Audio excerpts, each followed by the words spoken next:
5월 20일인데 6월 20일 날 붙이기 전인 6월 10일경에 살포하고 그 후에 이제 살포를 했습니다. 이게 최근입니다. 9월 1일 날 했는데 날파리만 붙고 지금까지 총체 발생한 게 없습니다. 토양으로 살포한 원인이 상당히 저에게는 효과적인 것 같습니다.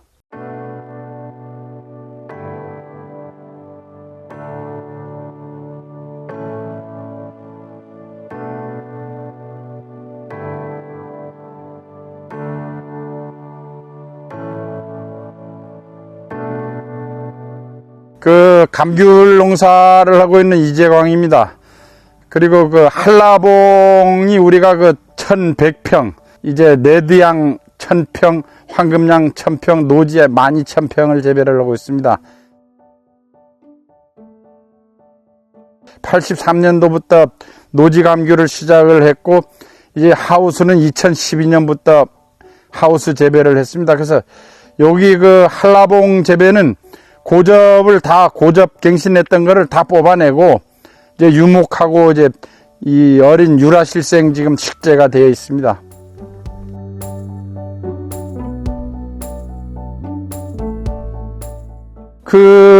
하우스가 하다 보니까 이거 비가림을 하는데 이중했습니다만은 고온 다습 하다 보니까 요즘은 첫 번째가 총채입니다.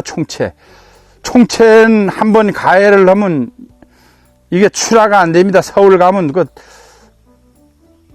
이게 부패가 되고 썩고 그래가지고 진짜 교통비를 물어야 되는 처지가 됩니다. 그런 농가들이 계속 발생을 하고 있습니다. 이게 그리고 총채 같은 경우는 1년에 여러 차례 이거 생활사가 발생을 합니다. 그래서 그 타이밍 때문에 제가 관찰을 하기 위해 가지고 저 출랩도 지금 계속 기간별로 지금 붙여놓고 관찰을 하고 농약 살포를 하고 있습니다.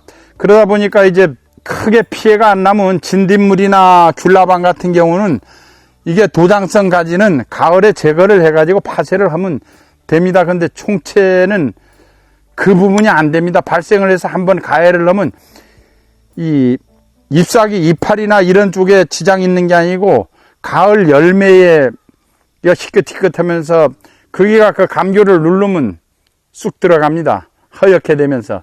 이제 그게 얻어맞으면 저도 한 4년 전에 한번 그게 발생을 해가지고 한라봉 가공하는 업체에 눈물을 머금고 넘겼습니다. 근데 총채 발생하는 것도 저도 교육을 감귤연구소나 농업기술원에서 교육을 받는데 제주도는 문제가 키위 농장이 있는 근처는 총채가 필히 발생을 한다 그럽니다. 근데 우리 바로 담장 넘어 우리 형님이 키위를 재배를 해가지고 저는 요즘은 열었는데 1년 내내 그쪽 방향은 이 비닐 엽지를 치마를 안 걷어 올립니다.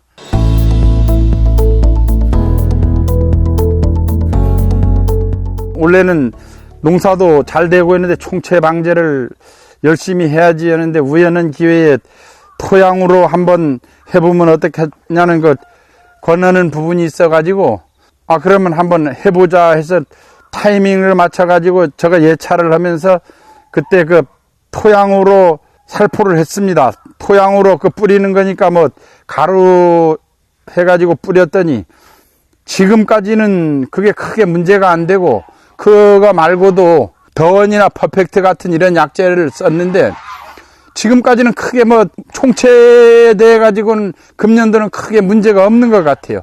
저는 농장에 이 부분만이 아니고 한 5-6군데 이렇게 쭉 날짜별로 붙여 놓습니다. 그래서 관찰을 예찰을 하는데 저는 토양에서 번데기로 발생해 가지고 총체가 올라오는 거는 지금까지 농사 지었지만 몰랐거든요. 또 그거를 누가 가르쳐 주는 사람도 없고 했는데 이 부분이 제가 상당히 올해는 획기적으로 개선이 된 것 같아요. 5월 20일 날 예찰을 해가지고 보니까 저는 이 안경 쓰고 돋보기가 있는데 자세히 몰라가지고 지인들 통하고 관련 기관에 문의를 해봤어요. 이걸 한번 와서 보라고. 그랬더니 총체가 발생을 했다 그럽니다. 그렇게 해서 5월 20일인데 6월 20일 날 붙이기 전인 6월 10일경에 그 돌진을 살포하고 그 후에 이제 퍼펙트를 살포를 했습니다. 이게 최근입니다. 9월 1일 날 했는데 날파리만 붙고 지금까지 총체 발생한 게 없습니다. 여러 다른 사람들도 와서 보는데 저는 농민들한테도 이 얘기를 꼭 해요. 발생하고 안 발생하고 상관없이 예찰을 중요시해서 예찰을 해라. 그래서 예찰을 하면서 발생할 때는 이미 늦습니다. 미리 살포를 해줘야지. 저는 이렇게 날짜별로 해놓고 이제 핸드폰으로 촬영해서 찍어줬다가 뒀다가 내년도도 활용을 합니다. 이 시기에는 우리 농장에는 총체 발생 시기가 타이밍이 이때니까 어떤 약재를 써야 되겠다는 돌진을 토양으로 살포한 원인이 상당히 저에게는 효과적인 것 같습니다. 이게 제가 생활사를 쭉 보니까 하우스 안에는 10월까지 발생을 한다 그래요. 색깔이 40, 50%, 50, 60% 났을 때도 가해를 한다고 하니까 밖에는 찬바람이 불면 이게 발생을 안 하는데 하우스는 온도 때문에 발생을 하다 보니까 한 번 더 돌진을 살포를 하려고 그래요. 한 번 더 하고 금년에는 지금까지는 농사가 잘 됐습니다. 덕분에.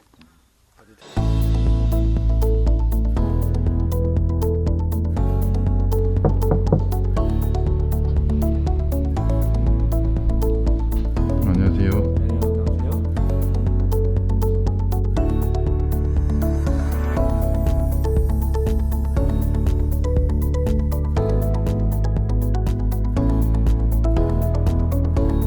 과거에 이제 우리가 총체벌레 하면 일반적으로 이제 꽃노란 총체벌레 피해를 얘기했거든요. 특히 이제 하우스 감귤에서 처음 전 피해를 줬는데 그 해충이 많이 바뀌었어요. 현재는 새롭게 정확히는 한 2005, 6년부터 이제 볼록 총체벌레가 나타나기 시작했고 이것도 점점 이제 증가하더니 이제 2010년 이후, 12년 이후에는 이제 거의 유치가 바뀐 상태로 지금은 대세가 볼록 총체벌레 피해가 커지고 있는 상태.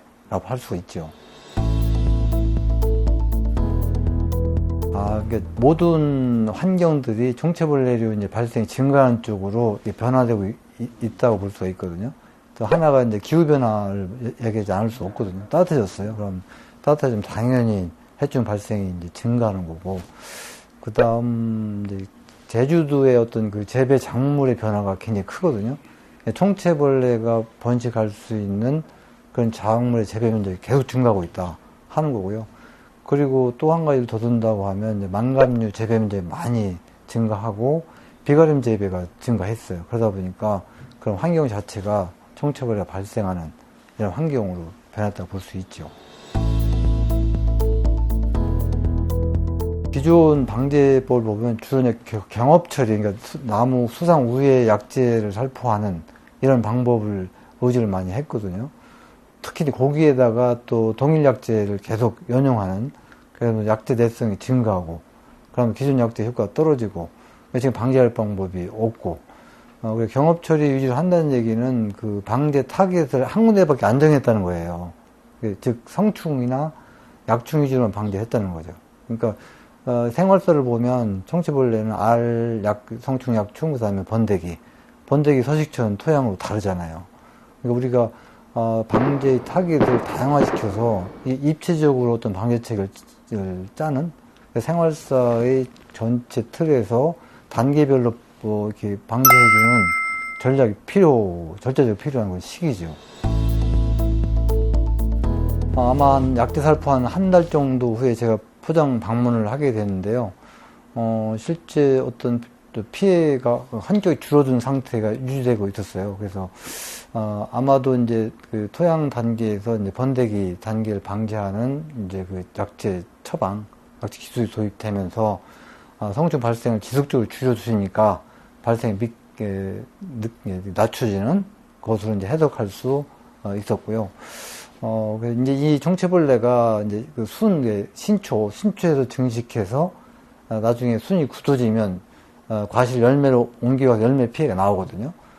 담제 타임이란 굉장히 중요해요. 그러니까 순 발생 상황을 잘 관찰하면서 방제를 한다고 하면 이제 순 발생 초기에 어떤 토양 살포를 해서 성충이 올라오는 것도 계속 지속적으로 막아주고, 그러면 한 30일 내외로 지속 갈 수 있겠죠. 그 상태에서 어느 정도 경제적 그 피해 수준 밀도를 좀 유지시킬 수 있을 것이고, 그렇게 되면 이제 과거 같은 경업 처리에 의존하는 것에서 많이 탈피할 수 있고, 경업 처리를 적게 하면 그만큼 약재의 선택의 폭이 넓어지잖아요. 그러면 이제 교호살포 체계를 어느 정도 만들어 나갈 수 있는 거죠. 그런 방법을 통해서.